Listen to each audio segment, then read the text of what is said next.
दोस्तों कुछ दिनों पहले मैंने इन्वर्टर के ऊपर एक वीडियो बनाई थी जिसमें मैंने बताया था कि आपको साइन वेव या फिर मॉडिफाइड साइन वेव में से कौन सा इन्वर्टर लेना चाहिए। तो मैंने उसमें आपको ये तो बता दिया था कि हमें प्योर साइन वेव इन्वर्टर ख़रीदना चाहिए क्योंकि मॉडिफाइड साइन वेव के कुछ नुकसान होते हैं।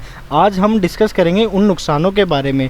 तो पिछली वीडियो पे कुछ कमेंट्स आए और कुछ कमेंट्स में पूछा गया कि अगर हम मॉडिफाइड साइन वेव जिसमें कि हमें हमिंग की साउंड देखने को मिलती है उसमें अगर हम कुछ अप्लायंस चलाएंगे तो वो ख़राब होंगे या नहीं।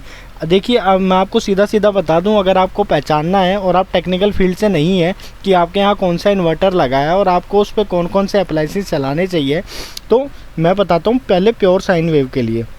अगर आपके घर में प्योर साइन वेव इन्वर्टर लगा हुआ है तो आपने देखा होगा जब भी लाइट जाती है तो आपके घर में इन्वर्टर पे अगर कूलर तो नहीं चलते, पंखे, ट्यूबलाइट या म्यूज़िक सिस्टम चलाते हैं तो आपको कोई भी हमिंग की साउंड देखने को नहीं मिलेगी।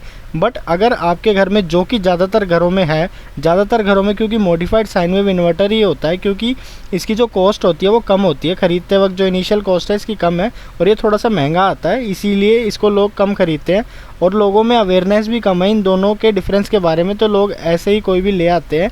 तो अगर आपके घर में जब आप लाइट जाने के बाद पंखे या ट्यूबलाइट चलाते हैं और आपको एक हमिंग की साउंड देखने को मिलती है तो आपके घर में इसका मतलब मॉडिफाइड साइन वेव इन्वर्टर है। अब मैं आपको बता दूं, अगर आपके घर में मॉडिफाइड साइन वेव इन्वर्टर है तो इसके ऊपर आपको सेंसिटिव इक्विपमेंट्स नहीं चलाने चाहिए। जैसे लाइट चलेगी और इसके ऊपर आप कंप्यूटर चला रहे या फिर लैपटॉप चला रहे तो आपको सिर्फ शट डाउन करके इसको रख देना चाहिए।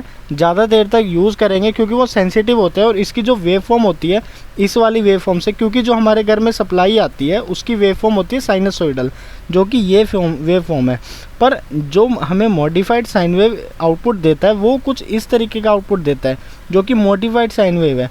अभी आप देखिए, अगर मैं इस वाली साइन वेव को इसके ऊपर सुपर इम्पोज करूँगा तो ये देखिए कुछ ऐसी बनेगी, बट जो इसका आउटपुट है वो कुछ इस तरीके का है। ये जो डॉटेड लाइन मैंने ड्रॉ कर रखी है ये है प्योर साइन वेव की, और जो ये आपको एकदम क्लियर लाइन दिख रही है बिना डैश वाली, ये है आपकी मॉडिफाइड साइन वेव की।